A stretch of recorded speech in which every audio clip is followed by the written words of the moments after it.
पूरी तरह से हम बोले हैं ना कि आपका 10 फरवरी यानी 10th फरवरी से 10th फरवरी तक आपका पूरा हम लोग बोर्ड का सिलेबस जो है, 10th बोर्ड का जो सिलेबस है वो हम लोग कंप्लीट कर लेंगे। उसके बाद सिर्फ प्रैक्टिस प्रैक्टिस प्रैक्टिस चलेगा।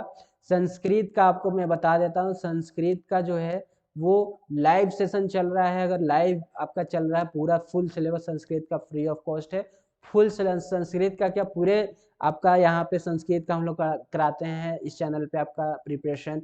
उसके बाद यहाँ पे आपका चलता है फिजिक्स का, चलता है क्लास 10th का फिजिक्स, केमिस्ट्री का चलता है, बायोलॉजी का भी टीचर मैं ढूंढ रहा हूँ, तो आपका बायोलॉजी भी पहले हो जाएगा, आपका एग्जाम से पहले बायोलॉजी भी कंप्लीट हो जाएगा वन शॉट में इसी तरह से, ठीक है। तो ये आपका यानी पूरा एक तरह से देखो तो ये पूरा साइंस हो गया आपका यहाँ पर। तो संस्कृत हो गया, साइंस हो गया। उसके बाद मैथ्स, मैथ्स का भी वन शॉट वीडियो जो है आपका रिकॉर्ड हो रहा है, ठीक है। तो मैथ्स भी जो आपका चल रहा है। और इसके बाद जब ये पूरा सिलेबस 10 फरवरी तक कंप्लीट हो जाएगा, उसके बाद हम लोग सिर्फ क्वेश्चन प्रैक्टिस करेंगे। यानी previous year question paper, current में जो क्वेश्चन पेपर आएंगे, मतलब क्वेश्चन पेपर करेंट में जैसे कि आपका आ रहा है case based question, assertion reason type question, तो उस सारे टाइप के क्वेश्चन को हम लोग कंप्लीट करेंगे। तो इतने बेहतरीन क्लास देखने के लिए यार पहले तो आपको सब्सक्राइब करना पड़ेगा चैनल को, लाइक कीजिए, शेयर कीजिए इस वीडियो को, ताकि ज़्यादा से ज़्यादा बच्चे देखें तो हमें भी मोटिवेशन मिले और हम और बेहतर करने का कोशिश करें। आप हेलो माय डियर स्टूडेंट, कैसे हैं आप। तो देखिए आज जो है वो आज हम लोग स्टार्ट करने वाले हैं अपना फिजिक्स का चैप्टर जो 2 है, मतलब कि चैप्टर जो 12 है उसको हम लोग स्टार्ट करेंगे, ठीक है। और फिजिक्स के हिसाब से देखो तो चैप्टर 2 ही हुआ, क्योंकि पहला हम लोग चैप्टर कंप्लीट किए वन शॉट में आपका लाइट्स, ठीक है। लाइट्स हमने कंप्लीट किया, यानी रिफ्लेक्शन और रिफ्रैक्शन हम लोगों ने कंप्लीट कर लिया। दूसरा जो हमारा फिजिक्स का चैप्टर होगा वो है इलेक्ट्रिसिटी, ठीक है। तो अब हम लोग जो है वो इलेक्ट्रिसिटी को जो है मतलब कि पढ़ने वाले हैं वन शॉट में। तो दूसरा जो हमारा रहेगा वो कौन सा रहेगा, दूसरा हमारा रहेगा कौन सा, इलेक्ट्रिसिटी चैप्टर। इसको हम लोग वन शॉट में कंप्लीट करने वाले हैं, ठीक है। लेकिन उससे पहले आपका वेलकम कर लेते हैं। सो वेलकम टू आवर, कहाँ पर, हमारे प्यारे से चैनल ईडू फेस्ट पर। अगर आप नए हैं तो चैनल को सब्सक्राइब कर ले। मैं आपको बता देता हूँ कि इससे पहले हम लोगों ने कंप्लीट केमिस्ट्री को जो है हम लोगों ने कंप्लीट वन शॉट में जो है वो मतलब कि कंप्लीट किया है, ठीक है। वन शॉट में ही हम लोगों ने पूरा कंप्लीट किया केमिस्ट्री, जितने भी चैप्टर हैं उनका वन शॉट ला करके। अगर नहीं आप देखे हैं तो प्लेलिस्ट बना है, प्लेलिस्ट पे जाके आप देख सकते हैं। उसी तरह फिजिक्स का हम लोग वन शॉट कंप्लीट कर रहे हैं। देन उसके बाद हम लोग फिजिक्स और केमिस्ट्री दोनों का, ऐसे तो केमिस्ट्री का आपका केस बेस्ड क्वेश्चन बन चुका है, वीडियो लेक्चर आप जाके देख सकते हैं। उसी तरह आपका केमिस्ट्री का एसोसिएशन रीजन का जो है वीडियो लेक्चर आएगा, वो भी देख लीजिएगा। उसी तरह फिजिक्स का भी आएगा, उसी तरह आपका फिजिक्स का केस बेस्ड क्वेश्चन आएगा और फिजिक्स का एसोसिएशन रीजन क्वेश्चन आएगा। और भी मोस्ट इंपॉर्टेंट क्वेश्चन जो है हम लोग चैनल पे डालने वाले हैं वीडियो बनाकर, ठीक है। तो आप चैनल को जो है वो लाइक करें, शेयर करें और सब्सक्राइब करें, ठीक है। यानी वीडियो को लाइक कीजिए, वीडियो को शेयर कीजिए और चैनल को जरूर सब्सक्राइब कीजिए अगर आप नए हैं तो। तो देखिए अब हम लोग स्टार्ट करने वाले हैं वन शॉट में, पूरे चैप्टर को हम लोग जो है वो क्या करेंगे, कंप्लीट करेंगे। जिसमें कि पहला है हम लोग इलेक्ट्रिसिटी। इलेक्ट्रिसिटी में क्या क्या पढ़ने वाले हैं, चैप्टर तो इलेक्ट्रिसिटी, उसमें क्या पढ़ने वाले हैं। तो उसमें सबसे पहले हम लोग जानेंगे इलेक्ट्रिक करंट किसको कहते हैं, इलेक्ट्रिक सर्किट किसको कहते हैं, वोल्टेज और इलेक्ट्रिक पोटेंशियल किसको कहते हैं, रेजिस्टेंस किसको कहते हैं और ओम्स लॉ क्या होता है। टोटल हम लोग जो है 2023 के सिलेबस के अकॉर्डिंग ही चलेंगे। सिलेबस में देख रखा हूँ क्या क्या आपसे पूछने वाला है, बस वही पॉइंट टू पॉइंट हम लोग पढ़ते चले जाएंगे, ठीक है। तो उसमें आपका जो है आपका पहला जो हमारा है वो है इलेक्ट्रिक करंट। सो इलेक्ट्रिक करंट किसको कहते हैं, सबसे पहले अब हम लोग उसको देख लेते हैं। तो देखिए क्या है कि the flow of electric charge is known as electric current. यानी कि जो इलेक्ट्रिक चार्ज का फ्लो होता है, चार्ज मतलब क्या हो गया, पॉजिटिव और निगेटिव। यानी कि पॉजिटिव और निगेटिव का जो फ्लो होता है एक दूसरे के अकॉर्डिंग, ठीक है, उसको हम लोग क्या कहते हैं, उसको हम लोग कहते हैं इलेक्ट्रिक करंट। उसी को हम लोग क्या कहते हैं, इलेक्ट्रिक करंट कहते हैं। So electric current carried by moving electron. यानी इलेक्ट्रिक करंट जो है वो कब बनता है या फिर कब वो जो है प्रोड्यूस होता है, जब एक इलेक्ट्रॉन मूव करता है एक जगह से दूसरी जगह, कहाँ पर, कंडक्टर के अंदर। कंडक्टर के अंदर, कंडक्टर जो इलेक्ट्रिसिटी सप्लाई करता है, ठीक है। तो उसको हम लोग क्या कहते हैं, उसको हम लोग कहते हैं इलेक्ट्रिक करंट। सो देखते हैं आगे, बाय कन्वेंशन, कन्वेंशन के द्वारा जो इलेक्ट्रिक करंट है वो फ्लो होता है, ठीक है, कब कैसे? तो इलेक्ट्रॉन के अपोजिट डायरेक्शन में, याद रखेंगे, इलेक्ट्रॉन के अपोजिट डायरेक्शन में जो है वो इलेक्ट्रिक करंट फ्लो होता है। यानी अगर ये इलेक्ट्रॉन इस डायरेक्शन में फ्लो हो रहा है, तो जो इलेक्ट्रिक करंट है, जो ईसी है इलेक्ट्रिक करंट, उसका डायरेक्शन जस्ट उसका अपोजिट रहेगा, यानी इस तरफ रहेगा। ठीक है, तो ये एक पॉइंट याद रखेंगे कि इलेक्ट्रिक करंट जो है वो किस तरफ फ्लो करता है, तो इलेक्ट्रॉन के अपोजिट डायरेक्शन की ओर जो है वो फ्लो करता है, याद रखेंगे आप। चलिए, सो नेक्स्ट हमारा इलेक्ट्रिक सर्किट किसको कहते हैं? तो electric circuit is a continuous and close path of the electric current. यानी इलेक्ट्रिक करंट का जो है, जो इलेक्ट्रिक करंट फ्लो होता है उसमें जो आपका एक कंटिन्यूअसली और एक क्लोज पाथ बनता है। ठीक है, यानी जैसे एक वायर है, वायर का यहाँ पे पॉजिटिव चार्ज से जो है वायर कनेक्ट हुआ है, और इधर आके जो है बैटरी में ये वायर ऐसे घूम घूम के बैटरी में निगेटिव चार्ज से कनेक्ट हुआ। तो ये जो यहाँ पे क्लोज पाथ बना इस बैटरी के अंदर, ये जो क्लोज पाथ बना, जिसमें जो है आपका इलेक्ट्रिक करंट जो है वो आराम से फ्लो कर रहा है, इसी को हम लोग एक सर्किट बोलते हैं, और इस सर्किट का ही नाम हो गया इलेक्ट्रिक सर्किट। ठीक है, तो उसी को हम लोग इलेक्ट्रिक सर्किट बोलते हैं, आप ये डेफिनेशन याद रख सकते हैं। नेक्स्ट देखते हैं माय डियर फ्रेंड, नेक्स्ट क्या है?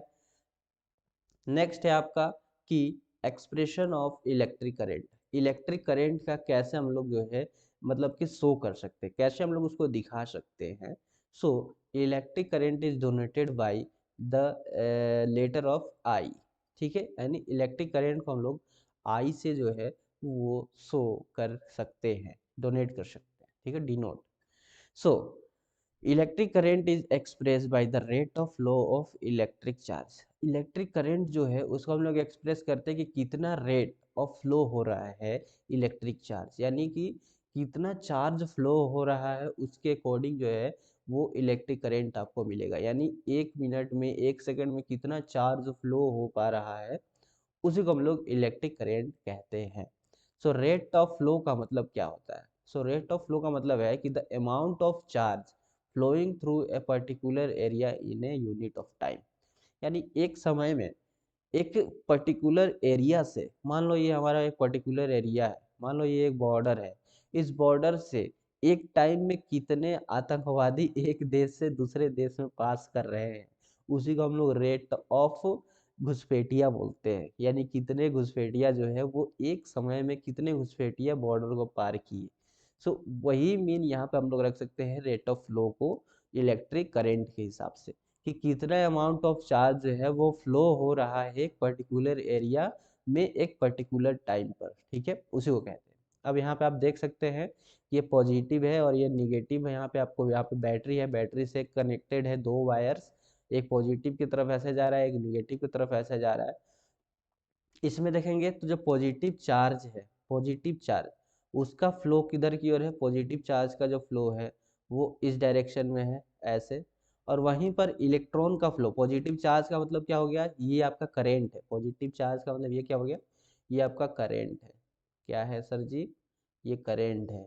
और वहीं पे इलेक्ट्रॉन का जो है आप देखेंगे, इलेक्ट्रॉन का जब फ्लो देखेंगे तो वो देखिए जस्ट अपोजिट आपको दिख रहा है। क्या दिख रहा है? जस्ट अपोजिट जो है वो आपको फ्लो होता हुआ दिख रहा होगा। कलर चेंज करके दिखाते हैं। ये है आपका इलेक्ट्रॉन का फ्लो, लिखा हुआ है नीचे फ्लो ऑफ इलेक्ट्रॉन, और वो है आपका पॉजिटिव चार्ज यानी करंट का फ्लो। तो दोनों का अपोजिट डायरेक्शन जो है वो आपको साफ साफ दिख रहा होगा, और यही आपका convention of flow of electric charge का डायग्राम। ठीक है, ये डायग्राम अपने एग्जाम में जो है अपने कॉपी पे यूज कर सकते हैं, अगर आपके एग्जाम में आए तो, और आएगा ही। नेक्स्ट है आपका कि if A net electric charge Q, अगर एक नेट इलेक्ट्रिक चार्ज Q है, ठीक है, flow through a cross sectional area, एक क्रॉस सेक्शनल एरिया से फ्लो हो रहा है कंडक्टर में एक टाइम t के द्वारा। अब हम लोग फार्मूला निकाल रहे हैं इलेक्ट्रिक करंट का। सो इलेक्ट्रिक करंट का फार्मूला क्या होगा कि एक नेट इलेक्ट्रिक चार्ज जो Q है, कैपिटल Q, वो फ्लो हो रहा है एक क्रॉस सेक्शनल एरिया से, यानी जिसको कि हम लोग ए बोलते हैं, ए, अरे यार, जिसको कि हम लोग ए बोलते हैं। ठीक है, इस क्रॉस सेक्शनल एरिया से फ्लो हो रहा है किसी टाइम टी पर, किसी टाइम टी पर, यानी कि किसी टाइम टी पर जो है एक क्रॉस सेक्शनल एरिया से एक नेट इलेक्ट्रिक चार्ज जो है फ्लो हो रहा है, उसी को हम लोग इलेक्ट्रिक करंट कहते हैं। यानी इलेक्ट्रिक करंट जो है वो आपका किसके इक्वल होगा, तो नेट चार्ज अपॉन में टोटल टाइम के जो है वो इक्वल हो जाएगा। यानी capital I is equal to capital Q यानी नेट चार्ज अपॉन में स्मॉल टी यानी कि टाइम टेकन, कितना टाइम लगा एक पर्टिकुलर एरिया से पर्टिकुलर चार्ज को पास होने में कितना टाइम लगा, वो हो गया आपका इलेक्ट्रिक करंट। यहाँ पर जो आई है वो इलेक्ट्रिक करंट है, क्यू है वो नेट चार्ज है, और जो टी है वो टाइम को डोनेट कर रहा है सेकेंड में। यानी ये जो टी है ये टाइम को किस किस में डोनेट करेगा, तो सेकेंड में। याद रखेंगे, ना मिनट में ना आवर में, सेकेंड में डोनेट करता है। ठीक है। नेक्स्ट है आपका कि ऐसा यूनिट क्या है इलेक्ट्रिक चार्ज का, तो इलेक्ट्रिक चार्ज और करंट का क्या है ऐसा यूनिट, तो याद रखेंगे इलेक्ट्रिक चार्ज का ऐसा यूनिट कूलम होता है।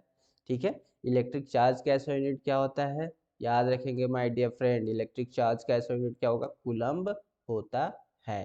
ठीक है। करंट का क्या होता है सर जी, करंट का एम्पियर होता है, सबको याद होना चाहिए। करंट का क्या होता है सर जी, करंट का एम्पियर होता है, याद रखेंगे। ठीक है। चलो, सो 1 कूलम जो है वो नियरली, याद रखेंगे ये काफ़ी इंपॉर्टेंट है। 1 कूलम जो है, कलर चेंज करके मैं यहाँ पर दिखा देता हूँ। 1 कूलम जो है वो 6 × 10 18 इलेक्ट्रॉन, ये 10 का पावर 18 है, यानी 18 जो है वो 10 के पावर में है। ठीक है। यहाँ पर नहीं है, मैं यहाँ से उसको हटा देता हूँ। 10 के पावर में है वो 18। ठीक है, याद रखेंगे। यहाँ से ये 18 हट गया। सो 10 का पावर है 18, ये याद रखेंगे आप। सो नेक्स्ट देखते हैं इलेक्ट्रॉन, यानी कि 1 कूलम जो है वो लगभग 6 × 10 18 इलेक्ट्रॉन के बराबर होता है। और जो ऐसा यूनिट है इलेक्ट्रिक करंट का, मैंने आपको बता रखा है, एम्पियर होता है, कैपिटल ए से डोनेट करते हैं। सो एम्पियर जो है क्या होता है, अगर एम्पियर से आपसे डिफिनेशन पूछ दे तो आप लिखेंगे ampere is the flow of electric charge. Ampere जो है वो इलेक्ट्रिक चार्ज का फ्लो है। इसका फॉर्मूला सिंपल सा बना सकते हैं, यानी इलेक्ट्रिक करंट का ही डेफिनेशन एम्पियर होता है, तो I is equal to Q upon में क्या होता है, टी होता है। ठीक है। अब इनका ऐसा यूनिट क्या हो गया, करंट का एम्पियर हो गया, चार्ज का कूलम्ब हो गया, और टाइम का सेकेंड हो गया। तो एम्पियर जो है वो हो गया फ्लो ऑफ इलेक्ट्रिक चार्ज, या फिर फ्लो ऑफ, हाँ, flow of electric charge through एक सरफेस से किस रेट पर, एक कुछ समय पर, यानी कुछ सेकेंड में, उसी को हम लोग एम्पियर कहते हैं। यानी ampere is the flow of electric charge through a surface, एक सरफेस से एक रेट पर, एक टाइम पर, कितना टाइम पर, तो पर सेकेंड, यानी पर सेकेंड पे कितना इलेक्ट्रिक चार्ज फ्लो हो रहा है, उसी को हम लोग कहते हैं क्या, उसी को हम लोग 1 एम्पियर भी कहते हैं। ठीक है फ्रेंड। यानी कि if 1 coulomb of electric charge, यानी अगर 1 कूलम्ब, ध्यान से सुनिएगा, इसी में देखिए, अगर 1 कूलम्ब इलेक्ट्रिक चार्ज 1 सेकेंड में निकल रहा है, तो हम लोग उसी को कहते हैं 1 एम्पियर करंट जो है वो फ्लो हुआ है उस वायर में।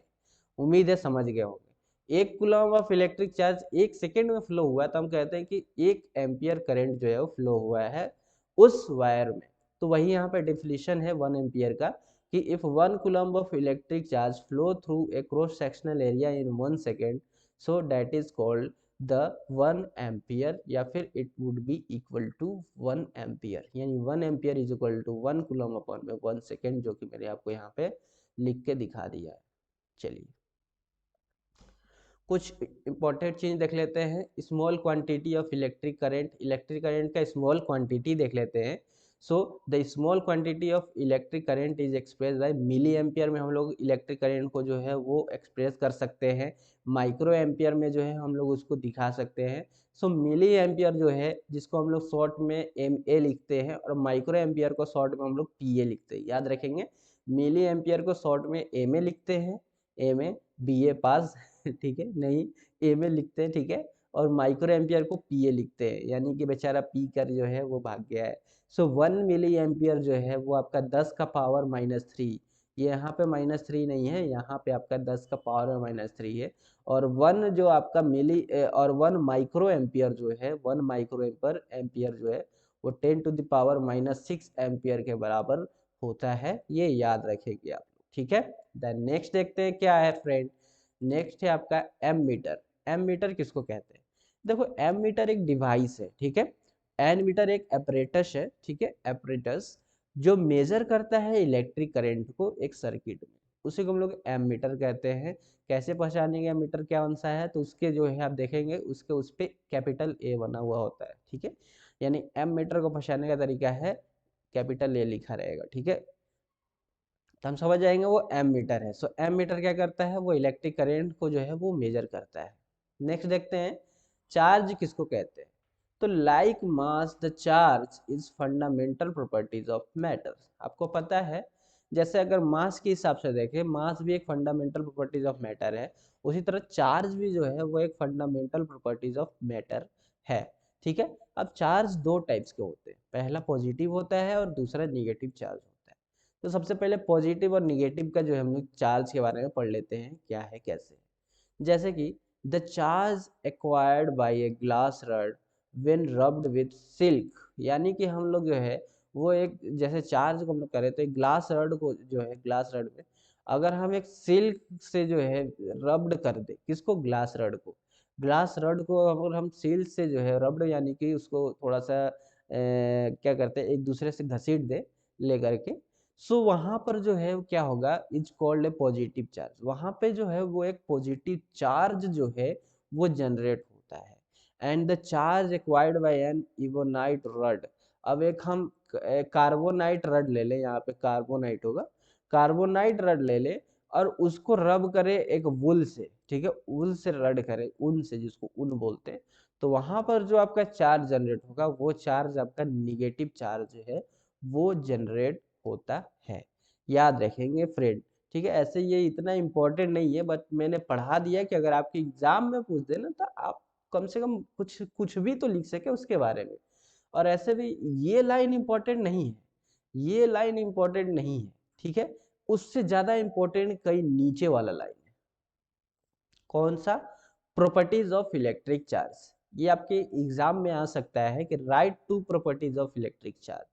तो आप पहला लिखेंगे क्या कि अनलाइक चार्ज जो है, यानी अनलाइक का मतलब अलग अलग, यानी एक पॉजिटिव है तो दूसरा निगेटिव है, तो अनलाइक चार्ज जो है वो अट्रैक्ट करता है एक दूसरे को। और लाइक चार्ज का मतलब कि पहला भी पॉजिटिव तो दूसरा ही पॉजिटिव, या फिर पहला निगेटिव तो दूसरा भी निगेटिव, तो ये हो गया लाइक चार्ज।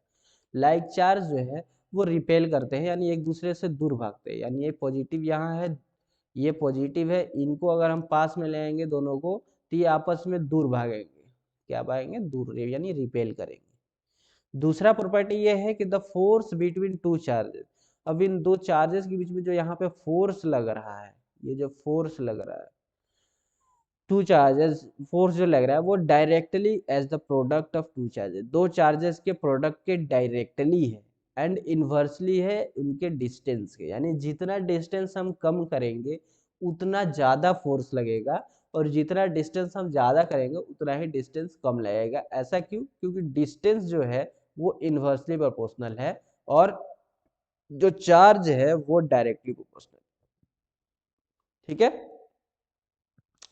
यानी यहां से एक फॉर्मूला बन जाएगा कि चार्ज जब डायरेक्टली प्रोपोर्शनल है फोर्स के, यानी दोनों चार्ज का जो मल्टीपल है यानी मल्टीप्लाई है वो डायरेक्टली प्रोपोर्शनल है फोर्स के, और जो डिस्टेंस है वो स्क्वायर के इन्वर्सली प्रोपोर्शनल है, यानी ये आर को मान लेते हैं, आर एक डिस्टेंस है, इसको हम मान लेते हैं कि ये डिस्टेंस है, डिस्टेंस, और इसका स्क्वायर जो है वो इन्वर्सली प्रोपोर्शनल है फोर्स के। तो यहाँ से आपका एक फॉर्मूला बनेगा जब दोनों को कंबाइन करेंगे, यानी ये इक्वेशन फर्स्ट और ये इक्वेशन सेकंड दोनों को जब हम कंबाइन करेंगे तो यहाँ पे एक फॉर्मूला बनेगा Q1 इंटू में Q2 अपॉन में आर स्क्वायर, ये एक जो है यहाँ पे फॉर्मूला बना। और वहीं पे जब हम इस डायरेक्टली प्रोपोर्शनल को हटाते हैं, इस डायरेक्टली प्रोपोर्शनल को, तो एक कांस्टेंट जुड़ जाता है, तो फोर्स जो है वो इक्वल हो जाएगा कांस्टेंट के इंटू में Q1 Q2 अपॉन में आर स्क्वायर के, और वही यहाँ पे ये फॉर्मूला लिखा हुआ है, ठीक है। तो बता दिया ये कहाँ से फॉर्मूला आपका आया, वो आपका प्रॉपर्टी सेकंड से जो है वो फॉर्मूला बन के आया है। चलो फिर से वही एसआई यूनिट चार्ज का कूलम्ब होता है, एक कूलम्ब जो है वो 1 एम्पियर इंटू में 1 सेकेंड के बराबर होता है, यानी 1 C जो है वो 1 A इंटू में 1 सेकेंड के बराबर हो जाता है।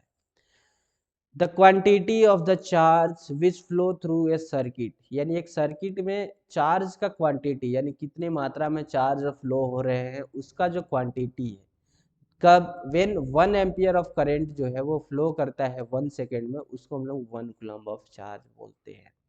यानी 1 कूलम्ब चार्ज जो है वो 1 एम्पियर में जो है वो, यानी 1 कूलम्ब चार्ज कब फ्लो होगा, जब 1 एम्पियर का करंट फ्लो होगा, और कब कितने समय में, 1 सेकेंड में। तो हम बोलेंगे कि वहां पे 1 कूलम्ब चार्ज जो है वो यूज में आया है, वही यहाँ पे लिखा हुआ है। उम्मीद है आप समझ गए होंगे, ये सारे पॉइंट आप याद रख के अपने एग्जाम में जाइए। उम्मीद है, उम्मीद क्या, 100%, यहाँ पे लिख भी देता हूँ, 100% गारंटी है इससे बाहर आपका एग्जाम में क्वेश्चन नहीं आने वाला है। मैं जितना कंटेंट इस पे दे दूंगा ना इस चैनल पे, इससे बाहर आपका एग्जाम में नहीं आने वाला है। और मैं बोल रहा हूँ ना कि बस सिर्फ आप इस चैनल पे भरोसा रखिए, आपका फिजिक्स केमिस्ट्री कहीं नहीं जाने वाला है। फिजिक्स केमिस्ट्री में क्वेश्चन यहीं से फंसने वाला है, ठीक है। तो आपने केमिस्ट्री का लेक्चर नहीं देखा है तो प्लीज़ आप जाके देखिए, अपना एग्जाम में मार्क्स जो है वो इंक्रीज कीजिए प्लीज़। अब हम लोग इलेक्ट्रिक पोटेंशियल और पोटेंशियल डिफरेंस के बारे में जो है वो पढ़ने वाले हैं, ठीक है। वन शॉट में पूरा कॉन्सेप्ट ही हम लोग पढ़ लेते हैं ये एक अच्छी बात है, हम लोग वन शॉट में पूरा कॉन्सेप्ट ही निपटा देते हैं। सो इलेक्ट्रिक पोटेंशियल क्या होता है? So my dear friend, electric potential क्या है कि the amount of electric potential of energy at a point is called electric potential. यानी कि इलेक्ट्रिक पोटेंशियल एनर्जी का जितना अमाउंट है, कि कितना इलेक्ट्रिक पोटेंशियल एनर्जी जो है एक पॉइंट पे कितना इलेक्ट्रिक पोटेंशियल एनर्जी लग रहा है, उसको हम लोग कहते हैं इलेक्ट्रिक पोटेंशियल, ठीक है। उम्मीद है समझ गए होंगे इलेक्ट्रिक पोटेंशियल किसको कहते हैं। तो इलेक्ट्रिक पोटेंशियल जो है वो तो हो गया कि इलेक्ट्रिक का कितना, मतलब कि एक तरह से बोले क्षमता है, तो वो हो गया इलेक्ट्रिक पोटेंशियल। अब ये इलेक्ट्रिक पोटेंशियल जो है अगर उसका डेफिनेशन पूछे तो आप बोल सकते हैं कि इलेक्ट्रिक पोटेंशियल किसी एक पॉइंट पर, मान लो एक वायर में एक पॉइंट हमने लिया, ये एक वायर है, इस वायर में हम लोग यहाँ पे एक चूज किए जगह, यहाँ पर हमको बताना है कि करंट जो पोटेंशियल एनर्जी है इस इलेक्ट्रिक करंट का वो कितना है। जैसे 220 वोल्ट हमारे यहाँ पे सारे घर में जाता है, तो हमें पता करना है कि इस वायर में कितना जो है, जो करंट का जो पोटेंशियल है, कितना करंट का क्षमता है। तो हम क्या करेंगे, एक पॉइंट चूज करेंगे, वहां पर हम लोग रख के उसका पोटेंशियल एनर्जी जो है वो मेजर करेंगे। पोटेंशियल एनर्जी हम लोग वोल्ट मीटर से मेजर करते हैं, ठीक है, वोल्टोमीटर से। सो यहाँ पे हम मेजर करेंगे, तो जब मेजर करेंगे तो हम उसको बोलते हैं इलेक्ट्रिक पोटेंशियल। अब इलेक्ट्रिक पोटेंशियल को कैसे मेजर करते हैं, ठीक है। तो एक पॉइंट पर जो है हम लोग देखते हैं कि कितना इलेक्ट्रिक पोटेंशियल एनर्जी आ रही है, हम बताते हैं कि इस वायर में उतना इलेक्ट्रिक पोटेंशियल यानी कि वोल्ट जो है उतना फ्लो हो रहा है, इतने वोल्ट का ये वायर है, तब हम बताते हैं। तो वही सेम है कि the amount of electric potential energy at a point, एक पॉइंट पर जी कितना इलेक्ट्रिक पोटेंशियल एनर्जी फ्लो हो रहा है यानी कि जा रहा है, उसी को हम लोग इलेक्ट्रिक पोटेंशियल कहते हैं। पोटेंशियल डिफरेंस किसको कहते हैं? तो the difference in the amount of electric potential energy between two points. यानी एक यहाँ पर है, पोटेंशियल डिफरेंस के बारे में बता रहे हैं, यहाँ का हमने पोटेंशियल डिफरेंस नापा इस वायर में, और इसी वायर में थोड़ा सा आगे जाके यहाँ का पोटेंशियल डिफरेंस नापा, और मान लो यहाँ पे पोटेंशियल डिफरेंस आया 280 आ गया, और यहाँ पे मान लो पोटेंशियल डिफरेंस जो है वो 200, मान लो कि यहाँ पे 90 आ गया। तो अब यहाँ पे हम बताएंगे कि इस पॉइंट और इस पॉइंट बीच में कितना पोटेंशियल का डिफरेंस हुआ, कितना पोटेंशियल का डिफरेंस हुआ। तो हम क्या करेंगे, हायर पोटेंशियल में से लोअर पोटेंशियल को माइनस करेंगे तो बता देंगे कि सर 10 वोल्ट का डिफरेंस आ रहा है दोनों पॉइंट में, ठीक है। तो उसी को हम लोग पोटेंशियल डिफरेंस कहते हैं। So the difference between the amount of electric potential energy between two points in the electric circuit is called electric potential difference. उम्मीद है आप समझ गए होंगे। सो इलेक्ट्रिक पोटेंशियल डिफरेंस को हम लोग जो है वो मतलब कि बोलते हैं वोल्टेज, उसी को हम लोग वोल्टेज भी बोलते हैं। क्या जैसे नहीं बोलते कि हमारे यहाँ पे 220 वोल्ट का जो है वो आ रहा है, तो यहाँ पे देखो 10 वोल्ट, तो हम लोग इलेक्ट्रिक पोटेंशियल डिफरेंस को हम लोग वोल्टेज ही बोलते हैं। सो विच इज इक्वल टू, जो इक्वल होता है अमाउंट ऑफ वर्क डन, कितना वर्क हुआ मूव करने में एक चार्ज को, ठीक है, दो पॉइंट के बीच में, ठीक है, उसी को हम लोग क्या बोलते हैं, इलेक्ट्रिक पोटेंशियल एनर्जी। और वो जो इलेक्ट्रिक फील्ड होता है वो एक स्टैटिक इलेक्ट्रिक फील्ड होता है, ठीक है। स्टैटिक यानी कंटिन्यूअस इलेक्ट्रिक फील्ड जो है उसमें फ्लो होता रहता है। नेक्स्ट, सो वोल्टेज जो है वो इक्वल होता है वर्क डन अपॉन में चार्ज के, ठीक है, वर्क डन अपॉन में चार्ज के, यहाँ पे डिवाइड जो है वो छूट गया, यानी V जो है वो वर्क डन या अपॉन में चार्ज के जो है वो इक्वल होता है, ये आप याद रखेंगे। चलो माय डियर फ्रेंड आगे बढ़ते हैं। सो वही है सेम चीज, voltage equal to work done upon में चार्ज, वर्क W मतलब वर्क डन हो गया, Q मतलब चार्ज हो गया। अब देखो इलेक्ट्रिक पोटेंशियल डिफरेंस का ऐसा यूनिट क्या होता है, वोल्टेज होता है, याद रखेंगे। इलेक्ट्रिक पोटेंशियल डिफरेंस को हम लोग जो है वो ऐसा यूनिट वोल्ट भी बोलते हैं, ठीक है। इलेक्ट्रिक पोटेंशियल डिफरेंस का जो ऐसा वोल्टेज भी होता है, वोल्ट भी होता है, V से डोनेट होता है, याद रखेंगे। नेम जो है आपका, जो साइंटिस्ट है जिन्होंने इसको जो है इलेक्ट्रिक पोटेंशियल डिफरेंस को जो है वो निर्माण किया है, इन्वेंट किया है, वो एक इटालियन फिजिशियन थे जिनका नाम था एल्सेंड्रो वोल्टा। इन्होंने अपने नाम पे ही जो है वो रखा है वोल्टेज या वोल्ट, ठीक है, इन्होंने ही जो इन्वेंट किया था उसको। चलो next, since joule is the unit of work, सबको पता है यार वर्क का ऐसा यूनिट क्या होता है, जूल होता है। Coulomb is the unit of charge, charge का ऐसा यूनिट क्या होता है, कूलम्ब होता है। So one voltage of electric potential difference जो है, यानी एक वोल्ट ऑफ इलेक्ट्रिक पोटेंशियल, एक वोल्ट ऑफ इलेक्ट्रिक पोटेंशियल जो है वो एक वर्क डन अपॉन में एक चार्ज की इक्वल होता है। So one volt of electric potential difference जो है वो आपका एक जूल यानी वर्क का जूल होता है, तो एक जूल अपॉन में 1 कूलम्ब की इक्वल होता है। तो एक joule of work to be done to move है 1 coulomb of charge at a point to another point, यानी एक पॉइंट से दूसरे पॉइंट में मूव करने में इतना जो खर्च होता है उसी को हम लोग 1 वोल्ट जो है 1 वोल्ट ऑफ पोटेंशियल डिफरेंस हम लोग बोलते हैं। So 1 volt is equal to 1 joule upon में 1 कूलम्ब जो है वो आपका हो जाता है। उम्मीद है आपको इतना पढ़ने में मजा आया होगा। अब आगे बढ़ते हैं, वोल्ट मीटर समझ लेते हैं क्या होता है।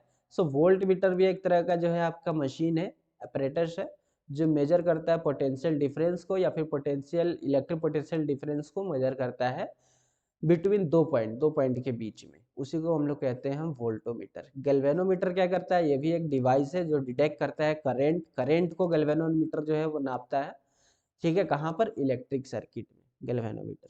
चलो नेक्स्ट, अब हम लोग पढ़ेंगे ओम्स लॉ के बारे में, जो आपके एग्जाम में 100% आना ही आना है, 100% आना ही आना है। सो ओम्स लॉ क्या है, so Ohm's law state that potential difference between 2 points, यानी 2 पॉइंट्स के बीच में जो पोटेंशियल डिफरेंस है वो डायरेक्टली प्रोपोर्शनल होता है इलेक्ट्रिक करंट के। और कब ये जो है आपका चीजें जो है वो लागू होती है, तो एट ए कांस्टेंट टेम्परेचर पे। ओम्स लॉ में क्या कांस्टेंट रहता है, तो याद रखेंगे ओम्स लॉ में जो है वो टेम्परेचर जो है वो आपका कांस्टेंट रहता है। ओम्स लॉ में जो है वो टेम्परेचर जो है वो क्या रहता है, कांस्टेंट रहता है। तो क्या हो गया आपका यहाँ पे डिफिनीशन ओम्स लॉ का।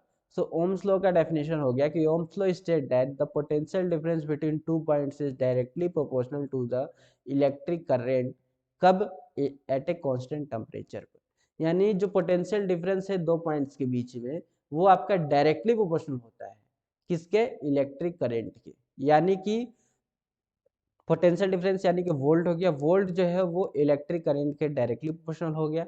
अब डायरेक्टली प्रोपोर्शनल को हटाएंगे, इक्वल टू लाएंगे यहाँ पर, तो कोई एक कांस्टेंट आएगा, मान लो कांस्टेंट आर आ गया, रेजिस्टेंस आ गया, अपॉन में ये करंट हो गया। और यही आपका फॉर्मूला हो गया ओम्स लॉ के अकॉर्डिंग करके, एक फॉर्मूला हमने निकाला कि volt is equal to resistance into में क्या हो गया, ये करेंट। उम्मीद है आप समझ गए होंगे, ठीक है, ये आपका रेजिस्टेंस है, नीचे बताएंगे। सो V जो है वो डायरेक्ट प्रोपोर्शनल हो गया I के, अब डायरेक्ट प्रोपोर्शनल हटाएंगे तो कांस्टेंट R जुड़ जाएगा।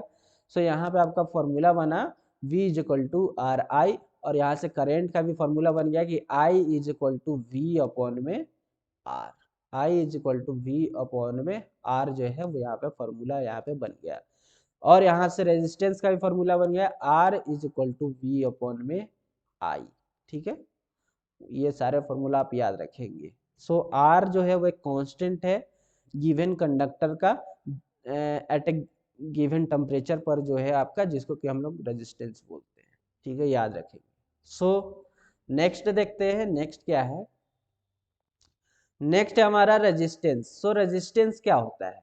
सो resistance is a property of conductor. Resistance जो है वो कंडक्टर का एक प्रॉपर्टी है जो रेजिस्ट करता है फ्लो करने के लिए इलेक्ट्रिक करंट उसमें, यानी कंडक्टर के अंदर जो है वो इलेक्ट्रिक करंट को फ्लो कराने में मदद करता है जो चीज, उसी को हम लोग रेजिस्टेंस बोलते हैं। हम थोड़ा स्पीड पकड़ते हैं, ठीक है।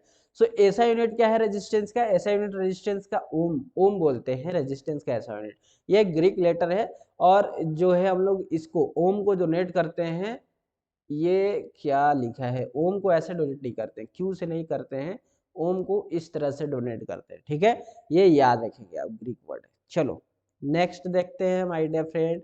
सो 1 ओम, 1 ओम जो है वो of resistance R is equal to 1 ampere, यानी फ्लो, यानी 1 एम्पियर का करंट फ्लो होगा, ठीक है, एक रेजिस्टेंस में। तो हम लोग बोलते हैं 1 वोल्ट, ध्यान से सुनिएगा, 1 ओम कब लगेगा एक रेजिस्टेंस में? 1 ओम कब खर्च होगा एक रेजिस्टेंस में? तब जब 1 वोल्ट का करंट फ्लो हो जाए 1 एम्पियर के अंदर में, ठीक है। तो हम कहेंगे कि 1 ओम जो है वो आपका क्या हो गया है? फ्लो हो चुका है उस रेजिस्टेंस से करंट। सो वही यहाँ पे लिखा हुआ है अपॉन में। Express Ohm's law, it's obey the electric, Ohm's law जो है वो इलेक्ट्रिक करंट को ओबे करता है, फॉलो करता है। Through a resistor is inversely proportional to the resistance, यानी जो रजिस्टर है वो इन्वर्सली प्रोपोर्शनल है रेजिस्टेंस के, ठीक है। This means electric current will decreases with the increase of resistance. हाँ, ये चीज आप याद रखेंगे माय डियर फ्रेंड, यानी इलेक्ट्रिक करंट आई जो है वो जो है वो इन्वर्सली प्रोपोर्शनल है रेजिस्टेंस के। आप देख भी सकते हैं V is equal to I R, हम लोगों ने प्रूव किया था। तो यहाँ से अगर हम देखें तो I जो है वो हो गया V अपॉन में R। अगर यहाँ पे वोल्टेज जो है वो आपका कांस्टेंट हो जाता है, कांस्टेंट वोल्टेज अगर 240 और 220 वोल्ट हो जाता है, तब करंट और रेजिस्टेंस के बीच में जो है वो आपका बना इक्वेशन। तो यहाँ पे देखेंगे कि करंट और रेजिस्टेंस का जो यहाँ पे जो रिलेशन बना वो इन्वर्सली प्रोपोर्शनल का बना। यानी अगर रेजिस्टेंस को अगर हम बढ़ा देते हैं, रेजिस्टेंस अगर मजबूत रखेंगे तो बेचारा करंट जो है बहुत कम फ्लो होगा। अगर रेजिस्टेंस को कम रखेंगे तो करंट जो है वो हमारा ज्यादा फ्लो होगा, ठीक है। तो वही यहाँ पे लिखा हुआ है, याद रखेंगे। So the graph of voltage, यानी पोटेंशियल डिफरेंस और करंट का अगर हम ग्राफ देखते हैं, पोटेंशियल डिफरेंस और करंट, तो यहाँ पे I is equal to V upon में आ रहा, हम लोग करंट यानी I और V का ग्राफ देखेंगे तो I और V का ग्राफ डायरेक्टली प्रोपोर्शनल का है, डायरेक्टली प्रोपोर्शनल का, यानी करंट बढ़ाएंगे तो वोल्टेज बढ़ेगा। तो डायरेक्टली प्रोपोर्शनल का ग्राफ कैसे बनेगा? ये ऐसे सीधा बनेगा, बढ़ता चला जाएगा। दोनों बढ़ाएंगे दोनों बढ़ता चला जाएगा। तो करंट का और वोल्टेज का ग्राफ जो है वो आपका इस तरह का बनता है, याद रखेंगे आप। सो यही चीजें हैं, अब आप याद रखेंगे। अब यहाँ पर जो है आपका कुछ दिया नहीं है, बस सिंपल सा है। रेजिस्टेंस आपका 15 ओम है। वोल्टेज जो है हमको निकालना है कितना वोल्ट। देखो यहाँ पे क्वेश्चन है कि रेजिस्टेंस आपका 15 ओम दिया हुआ है और वोल्टेज हमको निकालना है, और करंट जो है वो आपको यहाँ पे कितना 15 एम्पियर दिया है। करंट जो है वो यहाँ पे कितना दिया है? 15 एम्पियर जो है वो दिया है। अब हमको वोल्टेज निकालना है तो V is equal to I R, अभी पढ़ के आए हैं। आई वी जो है वो आपका 15 है, रेजिस्टेंस भी आपका 15 है, दोनों को मल्टीप्लाई कर देंगे तो 225 वोल्ट जो है वो आपका आंसर हो जाएगा। नेक्स्ट देखते हैं रेजिस्टेंस। रेजिस्टेंस किसको कहते हैं? रेजिस्टेंस जो है वो एक प्रॉपर्टी है कंडक्टर का, due to which it is resist, जो फ्लो करता है, इलेक्ट्रिक करंट को फ्लो कराने में मदद करता है कंडक्टर के अंदर। एक component that is use to resist, यानी एक कंपोनेंट हम लोग यूज करते हैं इलेक्ट्रिक करंट को फ्लो कराने के लिए एक सर्किट के अंदर, उसी को हम लोग रेजिस्टेंट बोलते हैं, रजिस्टर बोलते हैं, ठीक है। यानी एक चीज हम लोग यूज करते हैं, एक चीज हम लोग यूज करते हैं इलेक्ट्रिक करंट को कंडक्टर के अंदर फ्लो कराने के लिए, उसी चीज को हम लोग रजिस्टर बोलते हैं या रेजिस्टेंस बोलते हैं। प्रैक्टिकल एप्लीकेशन में अगर देखें तो रजिस्टर जो है वो यूज होता है इंक्रीज करने के लिए या फिर डिक्रीज करने के लिए इलेक्ट्रिक करंट। आप लोग जो है अपना प्रैक्टिकल जो आपका होता है स्कूलों में, वहां पे भी आप रजिस्टर देखे होंगे जो इलेक्ट्रिक करंट को इंक्रीज और डिक्रीज करने में यूज करते हैं हम लोग। वेरिएबल रेजिस्टेंस किसको बोलते हैं? तो ये भी एक कंपोनेंट है इलेक्ट्रिक सर्किट के अंदर हम लोग यूज करते हैं, जो कि आपका क्या करता है, यूज करता है इलेक्ट्रिक करंट को रेगुलेट कराने में, यानी कि एक जगह से दूसरी जगह फ्लो कराने में मदद करता है बिना चेंज किए हुए वोल्टेज। वोल्टेज पे कोई फर्क नहीं पड़ता है, वेरिएबल रेजिस्टेंस में वोल्टेज पे कोई फर्क नहीं पड़ेगा, लेकिन उस रजिस्टर के द्वारा करंट फ्लो होगा और फ्लो करके आराम से जो है, यानी रेजिस्टेंस जो है उस करंट को आराम से रेगुलेट करेगा, आराम से फ्लो कराएगा, कोई भी चेंज हुए बिना वोल्टेज का, ठीक है, सोर्स से। उसी को हम लोग वेरिएबल रेजिस्टेंस कहते हैं, ठीक है। रियोस्टेट किसको कहते हैं? रियोस्टेट ये एक डिवाइस होता है माय डियर फ्रेंड, जो यूज करते हैं हम लोग सर्किट के अंदर प्रोवाइड करने के लिए वेरिएबल रेजिस्टेंस। आप लोग रियोस्टेट देखे भी होंगे अपने प्रैक्टिकल जहाँ पे होती है आपके फिजिक्स की, वहाँ पे रियोस्टेट देखे भी होंगे। तो ये जो है आपका सर्किट में लगता है रियोस्टेट, और ये प्रोवाइड करता है एक वेरिएबल रेजिस्टेंस। अब वेरिएबल रेजिस्टेंस को अभी हम लोग पढ़ गए हैं कि वेरिएबल रेजिस्टेंस जो है वो आपका क्या करता है, वोल्टेज को बिना चेंज किए हुए, बिना जो है करंट को आराम से फ्लो कराता है उस सर्किट के अंदर। तो एक डिवाइस होता है रियोस्टेट, उसी में आपका वेरिएबल रेजिस्टेंस जो हम लोग क्या करते हैं, उसी से हम लोग वेरिएबल रेजिस्टेंस बनाते हैं। अब देखते हैं नेक्स्ट कारण, रेजिस्टेंस। कंडक्टर के अंदर जो हम लोग रेजिस्टेंस क्यों लगाते हैं उसका कुछ कारण देख लेते हैं। तो जो फ्लो ऑफ इलेक्ट्रॉन है in a conductor is electric current. सबको पता है कि इलेक्ट्रॉन का जो फ्लो होता है कंडक्टर के अंदर, उसी को हम लोग इलेक्ट्रिक करंट कहते हैं। पॉजिटिव पार्टिकल्स ऑफ कंडक्टर जो है, पॉजिटिव पार्टिकल्स ऑफ कंडक्टर यानी करंट जो है, वो हिंड्रेंस जो है वो क्रिएट करता है टू फ्लो इलेक्ट्रिक इलेक्ट्रॉन्स। जो इलेक्ट्रॉन्स जो है फ्लो होता है, तो वहाँ पे एक हिंड्रेंस वाइब्रेशन जो है वो क्रिएट होता है। बिकॉज ऐसा क्यों? क्योंकि वहाँ पे अट्रैक्शन होता है बिटवीन दैम, दोनों के बीच में। दोनों के बीच में जो है अट्रैक्शन होता है, दोनों के बीच में मतलब पॉजिटिव पार्टिकल्स के बीच में जो है वो क्या होता है, अट्रैक्शन होता है इलेक्ट्रिक करंट ऑफ इलेक्ट्रॉन से, यानी इलेक्ट्रॉन से। और जो पॉजिटिव पार्टिकल जो फ्लो हो रहा है, इलेक्ट्रॉन इस तरफ फ्लो हो रहा है, positive particle just opposite flow होगा, तो दोनों के बीच में अट्रैक्शन जो हो रही है उसके कारण एक हिंड्रेंस जो है वहाँ पे प्रोड्यूस होता है, वाइब्रेशन जो है प्रोड्यूस होता है, हिंड्रेंस जो है वहाँ पे प्रोड्यूस होने लगता है उस इलेक्ट्रिसिटी में। इसलिए देखते हैं इलेक्ट्रिसिटी में जो है पास जाते हैं ट्रांसफॉर्मर के पास जाते हैं, तो वहाँ पे आपको हन हन हन का एक वाइब्रेशन सुनाई देता है। क्यों? क्योंकि वहाँ पे हिंड्रेंस हो रहा है, पॉजिटिव चार्ज और निगेटिव इलेक्ट्रॉन के बीच में जो है वो अट्रैक्शन हो रहा है, इसलिए वहाँ पे एक हिंड्रेंस जो है वो प्रोड्यूस होता है। चलो नेक्स्ट देखते हैं। नेक्स्ट है हमारा फैक्टर्स ऑन विच रेजिस्टेंस जो है ऑफ कंडक्टर जो है वो डिपेंड करता है, यानी रेजिस्टेंस किस किस पर डिपेंड करता है उसके बारे में देखें। तो रेजिस्टेंस जो है वो आपका नेचर पर, लेंथ पर, एरिया पर, इन सब पे डिपेंड करता है। पहला है नेचर पर। तो नेचर ऑफ मटेरियल का मतलब हो गया कि रेजिस्टेंस जो है वो मटेरियल पे भी डिपेंड करता है कि मटेरियल जो है वो कैसा है, ठीक है। गुड कंडक्टर है तो वहाँ पे जो है आपका लिस्ट यानी बहुत कम हिंड्रेंस वाइब्रेशन जो है वो आपका प्रोड्यूस होगा, अगर बढ़िया कंडक्टर है तो। जैसे सिल्वर एक बढ़िया कंडक्टर है तो यहाँ पे हिंड्रेंस काफ़ी कम होगा। अदर मटेरियल अगर ले लेंगे जो कि काफ़ी बैड अगर है कंडक्टर के हिसाब से देखें तो वहाँ पे बहुत ज़्यादा हिंड्रेंस जो है वो प्रोड्यूस होगा इलेक्ट्रिक करंट को फ्लो कराने में। तो यही सब चीज़ें हैं, आप यहाँ पे आपको क्या हो गया, नेचर पे भी डिपेंड करता है रेजिस्टेंस। नेक्स्ट देखते हैं कंडक्टर पे, लेंथ ऑफ कंडक्टर। कंडक्टर का लेंथ पे भी डिपेंड करता है। रेजिस्टेंस जो है वो डायरेक्टली प्रोपोर्शनल होता है लेंथ ऑफ कंडक्टर के। याद रखेंगे रेजिस्टेंस जो है वो लेंथ ऑफ कंडक्टर के डायरेक्टली प्रोपोर्शनल होता है, यानी कि अगर आप लेंथ ज़्यादा रखेंगे वायर का तो रेजिस्टेंस भी जो है वो क्या चाहिए आपको, ज़्यादा जो है वो वहाँ पे चाहिए, रेजिस्टेंस भी जो है बहुत ज़्यादा हैवी चाहिए अगर वायर का लेंथ ज़्यादा है तो, ठीक है। Resistance increases with increase the length of wire, यानी लेंथ ऑफ वायर इंक्रीज करेंगे तो आपको रेजिस्टेंस भी जो है वो बढ़ाना पड़ेगा। Causes that long of wire created more resistance of to the more electric current. तो ये आपका यहाँ पे दिया हुआ है, यानी कि आर जो है वो डायरेक्ट होगा किसके, आई के नहीं, गलत हो गया, लेंथ के।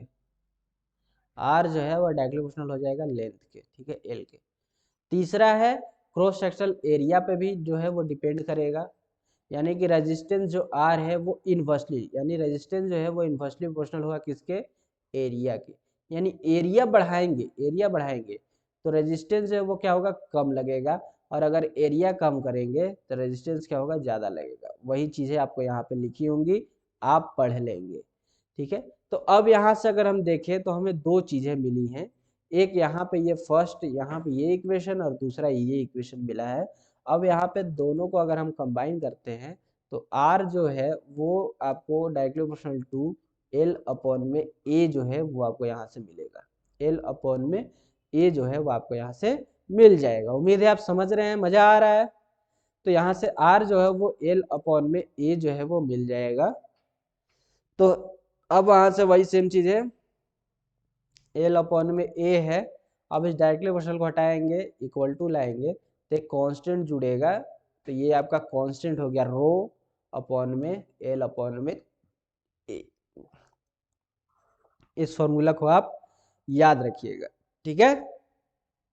सो रो रो इज ए प्रोपोर्शनलिटी कांस्टेंट होता है, इसी को हम लोग इलेक्ट्रिकल रेजिस्टिविटी भी बोलते हैं मटेरियल ऑफ कंडक्टर का। सो आपका यहाँ पे ये फॉर्मूला बन गया, इस फॉर्मूला को आप याद रखेंगे। सो रेजिस्टिविटी का ऐसा यूनिट क्या होता है, रेजिस्टिविटी का ऐसा यूनिट क्या होता है, तो रेजिस्टिविटी का ऐसा यूनिट क्या होता है, ओम होता है।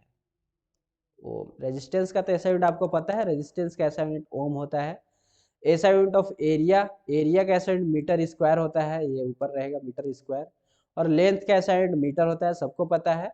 तो जो यूनिट होगा, ऐसा यूनिट होगा रेजिस्टिविटी का यानी रो का, वो ओम मीटर हो जाता है। वो क्या हो जाता है, ओम मीटर। ऐसा क्यों सर, तो आपने अभी पढ़ा क्या कि रेजिस्टिविटी जो है वो आपका किसके इक्वल हो गया, आपका रेजिस्टिविटी यानी rho, resistance is equal to rho upon में एल अपॉन में ए होता है। अब रेजिस्टेंस का ऐसा यूनिट ओम हो गया, यहाँ पे ये इक्वल टू होगा, राइट ऑप्शन में इक्वल टू, तो इसका तो ओम हो जाएगा। रेजिस्टिविटी का निकालना ही यानी रो का तो निकालना ही है, लेंथ का तो मीटर हो जाएगा और एरिया का मीटर स्क्वायर हो जाएगा। एक मीटर से एक मीटर जो है वो कट जाएगा, तो यहाँ पे बच्चा क्या, ohm is equal to resistivity upon में एक मीटर नीचे बच गया। तो रेजिस्टिविटी का फॉर्मूला ऐसा यूनिट क्या बना, ओम मीटर बन गया। रेजिस्टिविटी का जो फॉर्मूला बना वो क्या बना, ओम मीटर जो है वो आपका बन गया। उम्मीद है समझ गए होंगे आप। नेक्स्ट देखते हैं रेजिस्टिविटी। सर जी रेजिस्टिविटी किसको कहते हैं, अब ये चीजें जो है वो हम लोगों को पढ़ना है, रेजिस्टिविटी। सो ये जो है इसको डिफाइन करने का क्या तरीका है कि as the resistance offered by a cube of material of side 1 metre when current flow perpendicular to its opposite faces. यानी कि जो ये है इसको हम लोग डिफाइन कर सकते हैं कि एज द रेजिस्टेंस ऑफर्ड, यानी रेजिस्टेंस जो है वो ऑफर्ड करता है by a cube of material. एक मान लो क्यूब का मटेरियल है, क्यूब टाइप का एक मटेरियल, क्यूब टाइप का जो है वो मटेरियल है, ठीक है, क्यूब टाइप का मटेरियल है, उसमें जो आपका रेजिस्टेंस जो है वो ऑफर करता है। मान लो इनका जो जो मीटर है, यानी ये इतना जो है वो 1 मीटर का, एक मीटर का है, एक मटेरियल का है, मीटर का है, ठीक है। तो इसमें करंट जो है वो परपेंडिकुलर मान लो फ्लो हो रहा है अपोजिट फेसेस पे, यानी इसका अपोजिट फेस यहाँ पे, तो यहाँ पे जो आपका करंट जो है वो फ्लो हो रहा है, ठीक है। तो उसी को हम लोग क्या कहते हैं, रेजिस्टिविटी कहते हैं। अगर नहीं आपको आ रहा है समझ में तो कोई बात नहीं है, आप इसको याद रख सकते हैं कि it is defined as the resistance offered by a cube of material of side 1 metre when current flow perpendicular to its opposite faces, that is called resistivity। यानी सिंपल है कि एक क्यूब में जो है 1 मीटर का जो है वो आपका क्या है, 1 मीटर साइड है क्यूब में। भाई देखो 1 मीटर साइड है तो साइड सबका इक्वल होता है, तभी, क्योंकि क्यूब बनाने के लिए स्क्वायर में जो है वो आपका बनता है, स्क्वायर रहता है तभी क्यूब बन पाता है इस तरह से, ठीक है। तो अगर 1 मीटर साइड है तो सबका 1 मीटर साइड होगा, सबका 1 मीटर होगा सबका। तो इसका अपोजिट फेसेस यहाँ पे इलेक्ट्रिक करंट फ्लो हो रहा है, इसका अपोजिट फेसेस यहाँ पे इलेक्ट्रिक करंट हो रहा है, इसका अपोजिट फेसेस यहाँ पे इलेक्ट्रिक करंट और इसका अपोजिट, यानी पूरे क्यूब में इलेक्ट्रिक करंट जो है वो फ्लो हो रहा है, ठीक है। तो उसको हम लोग क्या कहते हैं, रेजिस्टिविटी कहते हैं कि क्यूब के अंदर यानी सेम डिस्टेंस पे जो है, यानी साइड का जो लेंथ है वो सेम है, वहां पे आपका इलेक्ट्रिक करंट जो है वो फ्लो हो रहा है, उसी को हम लोग रेजिस्टिविटी कहते हैं। ऐसा हो गया ओम मीटर, 1 मीटर साइड है तो ओम मीटर हो जाएगा। Resistivity is equal to rho is equal to R into में ए अपॉन में एल जो है वो आपका हो जाता है। ये हो गया rho is equal to R A upon में एल जो है वो आपका फॉर्मूला बन जाता है, याद रखेंगे, ठीक है। चलो, रेजिस्टिविटी को हम लोग स्पेसिफिक रेजिस्टेंस भी बोलते हैं, याद रखेंगे। देन नेक्स्ट, रेजिस्टिविटी जो है वो डिपेंड करता है नेचर ऑफ मटेरियल पे, कंडक्टर के। मटेरियल जो है रेजिस्टिविटी का, उसका रेंज होगा 10 टू द पावर -8, पावर में है -8 ओम मीटर से लेकर के 10 to the power -6 ohm metre तक का जो है वो रेंज होता है रेजिस्टिविटी का, याद रखेंगे। गुड कंडक्टर में जो है पाया, जैसे सिल्वर आपका हो गया गुड कंडक्टर, जिसका resistivity 1.60 into 10 to the power -8 ohm metre जो है होता है। कॉपर का आप याद रखेंगे ये इतना होता है। रबड़ ग्लास जो है वो वेरी गुड इंसुलेटर होता है, इसका resistivity 10 to the power -12 ohm metre से लेकर के 10 to the power -8 ohm metre तक का रेजिस्टिविटी होता है, ठीक है, गुड इंसुलेटर का, याद रखेंगे। Next, resistivity of material varies with temperature, याद रखेंगे रेजिस्टिविटी जो है मटेरियल का टेम्परेचर पे भी वेरी करता है। तो यहाँ पे आपका रेजिस्टिविटी जो है वो पूरा कंप्लीट हो गया, ठीक है। ये इतने सारे हम लोगों ने कॉन्सेप्ट जो है वो पढ़ लिया, उम्मीद है आपको समझ में आ गया होगा काफ़ी अच्छे तरीके से। अब हम लोग सीरीज कॉम्बिनेशन और पैरेलल कॉम्बिनेशन के बारे में जो है वो देखने वाले हैं, ठीक है। सीरीज कॉम्बिनेशन और पैरेलल कॉम्बिनेशन के बारे में जो है वो अब हम लोग देखने जा रहे हैं। तो चलिए आगे बढ़ते हैं, सीरीज कॉम्बिनेशन और पैरेलल कॉम्बिनेशन के बारे में जो है वो अब हम लोग देखेंगे। सो पहला आप देखते हैं यहाँ पे कॉम्बिनेशन ऑफ रजिस्टर, रजिस्टर का कॉम्बिनेशन देखेंगे सीरीज में और पैरेलल कॉम्बिनेशन में। Heating effect of electric current से जो हम लोग इसको जो है वो फिर उसके बाद पढ़ेंगे, और उसके बाद फिर लास्ट में हम पढ़ेंगे इलेक्ट्रिक पावर के बारे में, और आपका पूरा चैप्टर कंप्लीट हो जाएगा। तो अब पढ़ते हैं कॉम्बिनेशन ऑफ रजिस्टर में, जिसमें सीरीज है और पैरेलल है। पहला सीरीज देख लेते हैं, सीरीज में क्या होता है।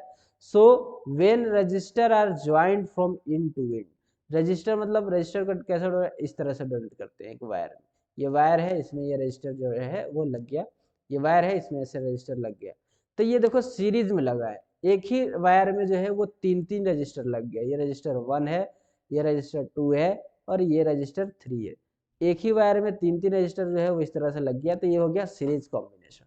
तो वही कह रहा है कि ज्वाइंट इंड टू इंड, यानी यहाँ पर रजिस्टर खत्म हुआ, यहीं से ज्वाइंट हो गया, यहाँ से स्टार्ट हुआ रजिस्टर, यहाँ खत्म हुआ, यहीं से ज्वाइंट हो गया। तो इंड टू इंड जब हम लोग ज्वाइन करते हैं तो वो होता है series combination. In case total resistance of the system is equal to the sum of the resistance, तो इसमें टोटल रेजिस्टेंस जो है वो क्या होगा, इनका सम हो जाएगा, यानी R1 plus R2 plus R3 कर देंगे तो टोटल रेजिस्टेंस जो है हमारा निकल जाता है। ये देखिए यहाँ पे सीरीज कॉम्बिनेशन है, यहाँ से बैटरी लगा है, यहाँ से वायर लगा है, यहाँ पे करंट नापने के लिए एमीटर लगा है, यहाँ से वायर जा रहा है, ये देखिए सीरीज में इन टू इंड लगा हुआ है, नीचे वोल्टेज नापने के लिए वोल्टोमीटर लगा है, फिर यहाँ पे आके बैटरी से ये स्विच लगा है, और बैटरी में आके यहाँ पे फिर कन्वर्ट हो गया। तो इसका टोटल रेजिस्टेंस निकालेंगे तो R1 plus R2 plus R3 कर देंगे तो हमारा टोटल रेजिस्टेंस निकल जाता है। फॉर्मूला कैसे होगा, तो वोल्टेज डिफरेंस निकालेंगे अगर A से लेकर B तक, A से लेकर, यानी ये पॉइंट A है, ये पॉइंट B है, इनके बीच में अगर हम वोल्टेज डिफरेंस निकालें तो मान लो V है वोल्टेज डिफरेंस। पोटेंशियल डिफरेंस जो है R1 R2 और R3 का क्या हो जाएगा, V1 V2 V3 हो जाएगा। पोटेंशियल डिफरेंस अलग अलग पोटेंशियल डिफरेंस होगा, याद रखेंगे। सीरीज कॉम्बिनेशन में जो है पोटेंशियल डिफरेंस जो है वो अलग अलग होता है, डिफरेंट होता है। क्या होता है, पोटेंशियल डिफरेंस जो है V जो है वो क्या होता है, डिफरेंट डिफरेंट होता है सीरीज कॉम्बिनेशन। पैरेलल में पोटेंशियल सेम हो जाता है, करंट अलग अलग हो जाता है। सीरीज में वोल्टेज से अलग अलग होता है और करंट जो है वो सेम रहता है, ये याद रखेंगे, ठीक है। सो आपका पोटेंशियल डिफरेंस A से B में V है, और अगर एक पर्सनल देखें यानी R1 R2 R3 में देखें तो V1 V2 V3 जो है आपका होगा। करंट सब में सेम फ्लो करेगा क्योंकि सीरीज कॉम्बिनेशन है, तो यहाँ पे करंट जो है सारे में सेम फ्लो करेगा, I ही फ्लो करेगा। सो V जो है टोटल वोल्टेज देगा तो V1 plus V2 plus V3 तीन रेजिस्टेंस है, तो तीन अलग अलग जो है आपका वोल्टेज होगा। ओम्स लॉ के अकॉर्डिंग क्या हो जाएगा, V is equal to IR होता है ओम्स लॉ के अकॉर्डिंग, तो V1 इज इक्वल टू क्या हो जाएगा, करंट तो सेम ही है, रेजिस्टेंस अलग है तो R1 हो जाएगा। V2 इज इक्वल टू क्या हो जाएगा, I इंटू में R2 हो जाएगा, और V3 इज इक्वल टू क्या हो जाएगा, I इंटू में R3 हो जाएगा। क्योंकि करंट सेम है तो I तो वहीं रहेगा ना, तो V is equal to V1 V2 V3 है, और V के जगह पे ये रख देंगे IR वाला, तो वही रखेंगे जब, यहाँ पे देखिए V is equal to V1 V2 V3 तीन रजिस्टर लगा है, तो V हो गया IR, V1 हो जाएगा I इंटू R1, V2 हो जाएगा I इंटू R2, और V3 हो जाएगा I इंटू R3। यहाँ से IR हो जाएगा यहाँ से I कॉमन ले लीजिए तो R1 R2 और R3 हो जाएगा, ये प्लस है तो I से I कट जाएगा तो R इज इक्वल टू आ गया R1 R2 R3। उम्मीद है याद हो गया ये फॉर्मूला कैसे आया। तो वही है यहाँ पर, ये आपका यहाँ पे ये फॉर्मूला जो है वो आ गया सीरीज कॉम्बिनेशन का। ये सीरीज कॉम्बिनेशन का यहाँ पे फॉर्मूला जो है वो आ गया। यही सेम चीज़ अब यहाँ पे लिखा है, आप याद रखेंगे कि same and equal to the current. Current जो है सेम होता है, पोटेंशियल डिफरेंस जो है वो अलग होता है सीरीज कॉम्बिनेशन में। देन नेक्स्ट देखते हैं पैरेलल कॉम्बिनेशन जो है वो पढ़ते हैं। पैरेलल कॉम्बिनेशन क्या होता है रेजिस्टेंस में? तो रेजिस्टेंस में पैरेलल कॉम्बिनेशन में क्या होता है कि ज्वाइंट इन पैरेलल में होता है। ये देखिए पैरेलल में ज्वाइंट होता है, एक रेजिस्टेंस जो है वो अलग ज्वाइंट है, दूसरा दूसरे वायर से ज्वाइंट है। ये देखिए दूसरा वायर दूसरे से ज्वाइंट है। यहाँ पे देखेंगे तो करंट जो है वो अलग हो गया। देखिए कैसे, यहाँ से ये करंट आई आया, ये करंट आई गया बैटरी से निकल के। अब देखेंगे तो इस तरफ करंट जो है वो I1 हो गया, टूट गया।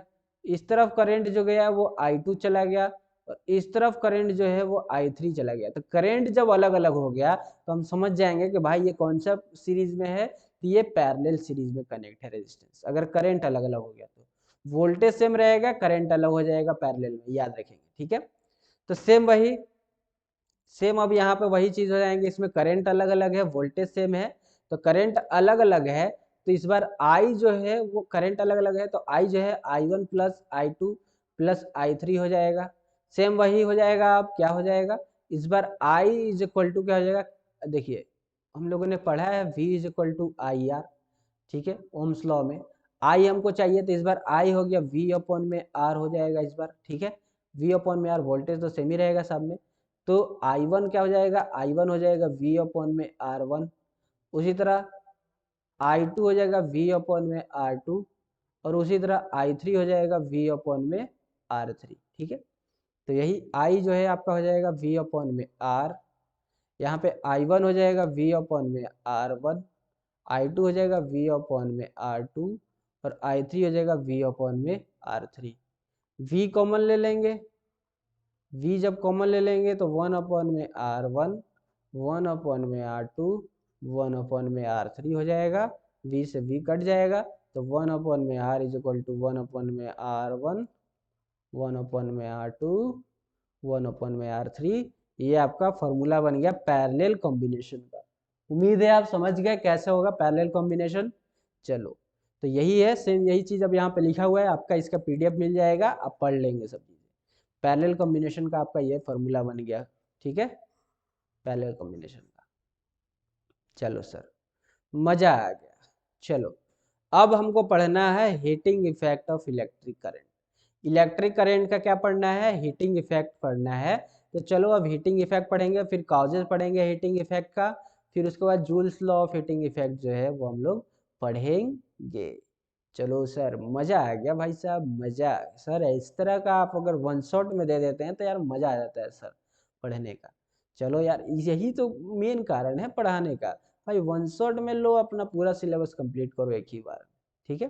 चलो सो हीटिंग इफेक्ट क्या है इलेक्ट्रिक करंट का, when electric current is supplied to a purely resistive conductor, यानी एक प्योरली रेजिस्टिव कंडक्टर में इलेक्ट्रिक करंट को सप्लाई किया तो जो एनर्जी है इलेक्ट्रिक करंट का वो dissipated entirely in the form of heat. Energy यानी कि एक प्योरली कंडक्टर है जैसे एक रड है, इसको जैसे ही हम लोग ने क्या किया इसमें इलेक्ट्रिक करंट पास कराया तो ये हीट हो जाता है, गर्म हो जाता है। जैसे आप पानी गर्म करने वाला देखे होंगे, रड ही रहता है, रड में जैसे करंट पास कराते हैं वो गर्म हो जाता है।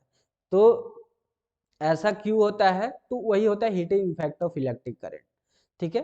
तो इंटायरली जो है वो क्या होता है कि उस करंट को जो है वो पूरे सिस्टम में यानी पूरे रड में उस करंट को जो है वो भेज देता है। अब उसके बाद करंट तो आ ही रहा है लेकिन पूरे सिस्टम में करंट हो गया है, यानी पूरे इस रड में करंट तो फ्लो पहले से ही हो गया है। अब जगह है ही नहीं भाई, करंट कहाँ है, लेकिन करंट तब भी इस रड में आते चला जा रहा है।